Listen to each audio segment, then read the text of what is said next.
I'm Jason with Born Handy, and this video is all about how I changed the brakes on a 2014 Honda Accord LX. Now let me give a disclaimer as well. I am not a full-time mechanic. This is a project that I took on just to save a little bit of money, and I went ahead and documented the project so that if you wanted to do the same thing, I could show you step by step how I did it. I did make a pretty good effort to be as detailed as possible, but if you find that I left something out, go ahead and drop that in the comments and I'll try to get it added to the details section as soon as I can. And with that taken care of, let's go ahead and get started. The tools that I used for this were a 4-way lug wrench and a jack with jack stands. I also used a caliper clamping tool. If you didn't have one of those, you can use wood clamps or some other type of clamp that's large enough to fit over the caliper. A 3/8 drive ratchet with a 12mm socket, a 17mm socket, and an extension that's about 8 inches long.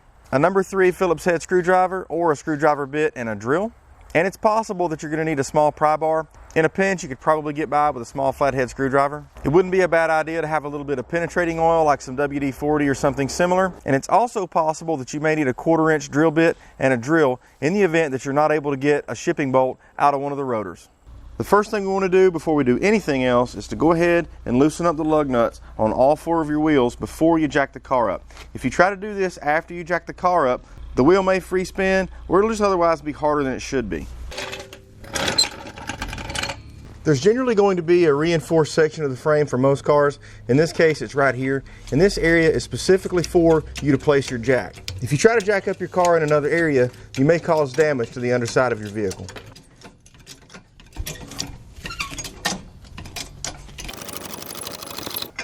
It's not always quite so clear where you should place your jack stand. Just be sure and find an area that's going to be pretty secure and will have no problem holding the weight of the vehicle. Very slowly release pressure on the jack and let the car gently rest on the stand. At this point, I've popped the hood and I'm going to remove the cap from the brake fluid reservoir.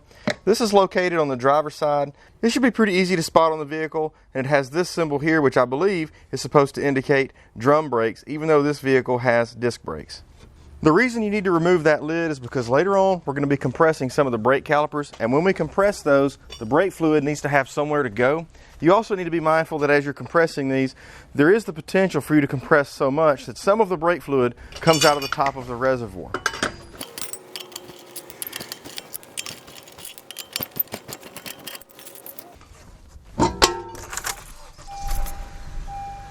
Now at this point, you could remove these 2 bolts here and just remove this section of the caliper, leaving this segment on the vehicle. The reason you might want to do that is if you're only going to change the brake pads and have no intention of having any work done on the rotors of the vehicle.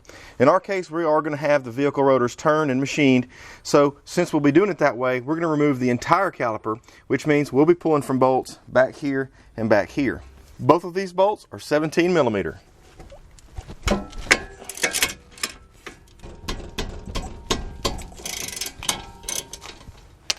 Now sometimes this caliper will slide right off, as it did in this case.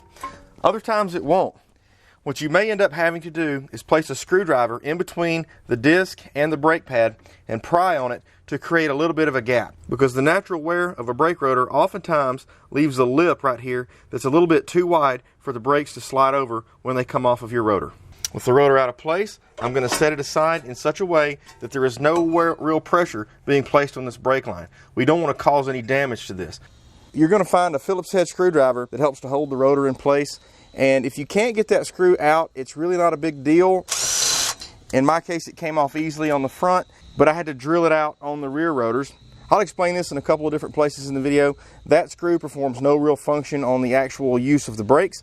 All that screw does is hold the rotor in place while these vehicles move down the assembly line when they're being manufactured. The rotor is actually held in place when it's sandwiched in between the wheel hub and the wheel itself and held tight by the lug nuts. Once you've gotten the screw out, it's as easy as sliding the rotor off. And through the magic of video editing, I have already got my rotor resurfaced, and I'm going to place it back on the same way that it came off.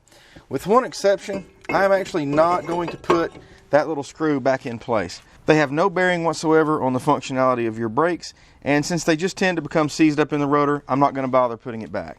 So the next thing I'm going to do is I'm going to go ahead and compress this piston on the brake pad. So there's a couple of ways I can do this, but initially I'm just going to pull out this brake pad.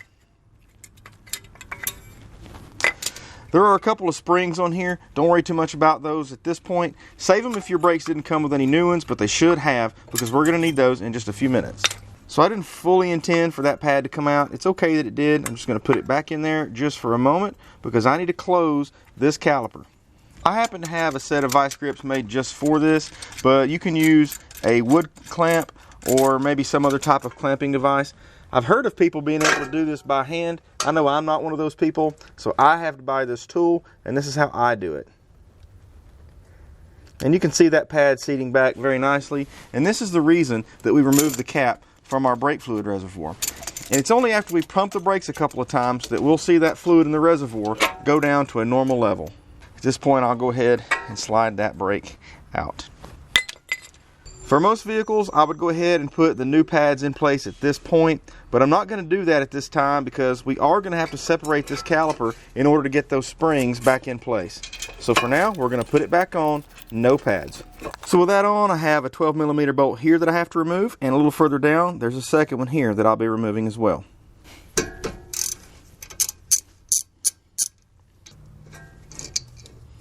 Set that out of the way so that it has no pressure.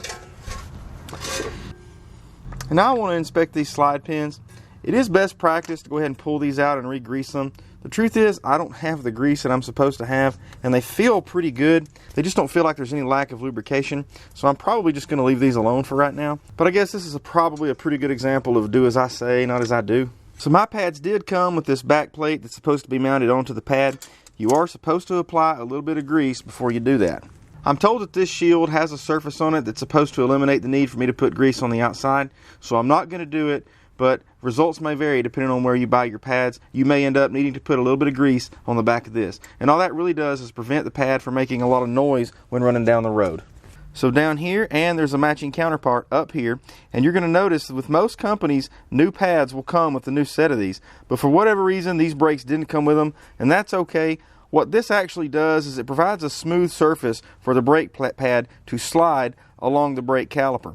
This needs to have a little bit of grease, as do the mating surface to the brake pad. And now I'll apply a little bit of grease to those sliding surfaces that go inside of those metal guides that I pointed out just a few seconds ago. So the pad slides in and then slides inside of these little receiving gliders, and that is how it seats. I've already applied the plate on the other pad, and the other pad is what has the wear indicator. This is what makes a squealing noise if you're driving down the road as this piece of metal begins to make contact with the rotor. So these retention springs go in holes that are in both the top and the bottom of the brake pad. The retention spring itself faces toward the center of the caliper.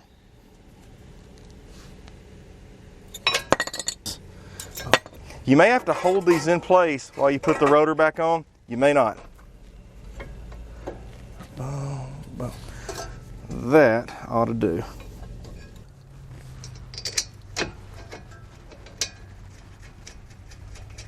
And the caliper slides just like it's supposed to. At this point, I can bolt the wheel back on and move over to the rear tire.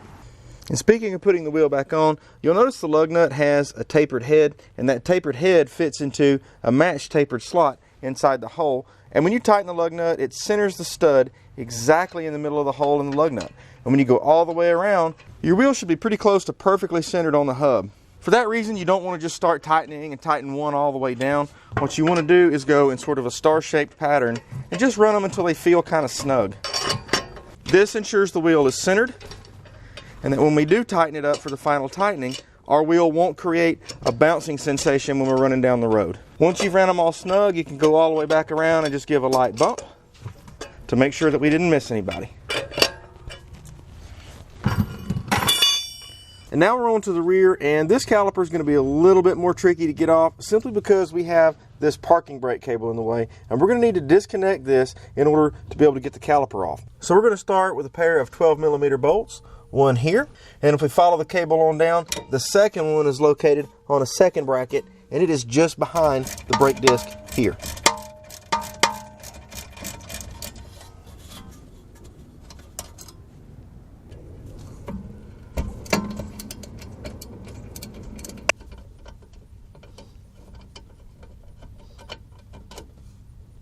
And once those are out of the way, I can just take the cable and move it around this little latch, and that can be set right here until later.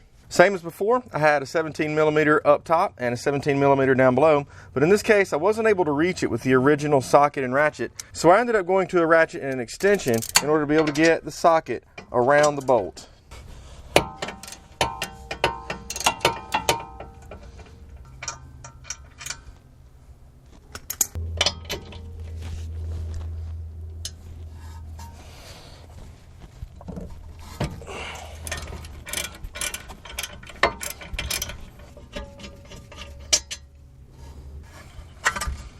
And now with that out of the way, just simply remove the caliper. Then I'm going to remove this Phillips head screw, and I've been periodically spraying it with WD-40.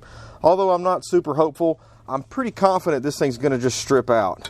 And also, before I get arrested by the internet police, yes, I had jack stands up front. No, I did not have jack stands in the back. I only have 2 sets of jack stands, and I had to have all 4 off at the same time to get the rotors turned to be able to get this job done in one day.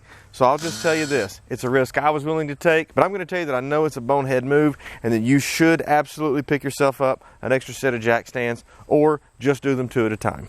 All is not lost. This screw is not 100% necessary for the operation of the brakes. All this screw does is to hold the rotor on during the assembly line process to prevent the rotor from falling off and causing injury during the assembly. I'm using a 1/4 inch drill bit to remove the head of the bolt. And there you have it.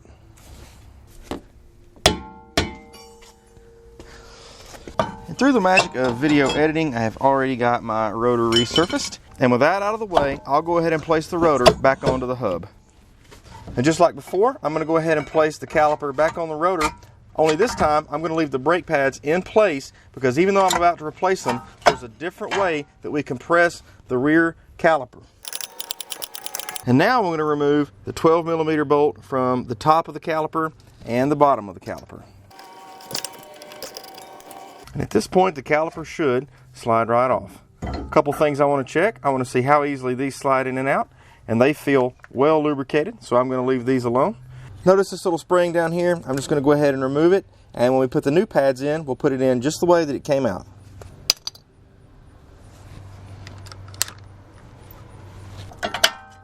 The second thing I want to point out is that unlike the other caliper where I could just compress, this one has to be turned clockwise to depress itself.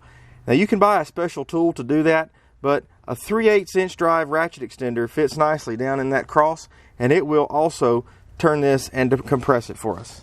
Don't rush this process. There is a little rubber boot that fits around this circular piece, and if you go too quickly, you can put that rubber boot in a bind.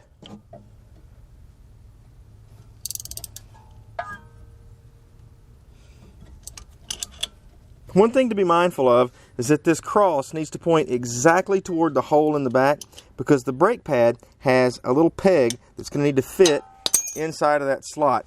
And if that peg doesn't line up with the slot inside of the caliper, then the brake pad won't sit flush and you won't be able to get it back onto the rotor. I'll put a little bit of grease onto the mating surfaces.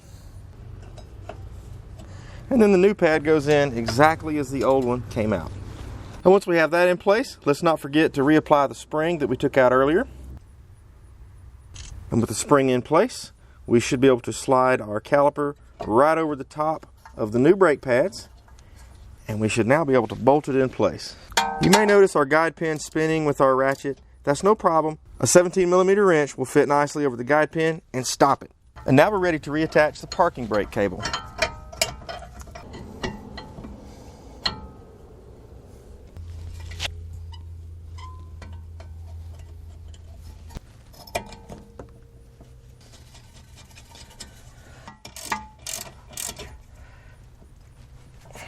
And now we're ready to put our wheel back on. A couple things I want to point out. First is you are definitely not ready to fire your vehicle up and take it for a spin. Even though you got new brake pads, you won't have any functional brakes because your brakes are not compressed as far as they can be against the rotors at this point. You're going to need to pump your brakes a couple of times and reset the reservoir level in the brake fluid reservoir.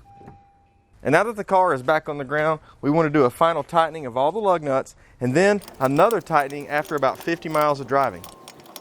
And I'm happy to report that the test drive did pretty well and the brakes feel much better than before. And even though this car had a few more steps than the average car in terms of changing out brakes, it still isn't a bad job, and most anybody who has the tools should be able to get it done. And lastly, if you've enjoyed this video, a thumbs up and a subscribe goes a long way to letting me know and helping my channel. And until next time, this is Jason with Born Handy.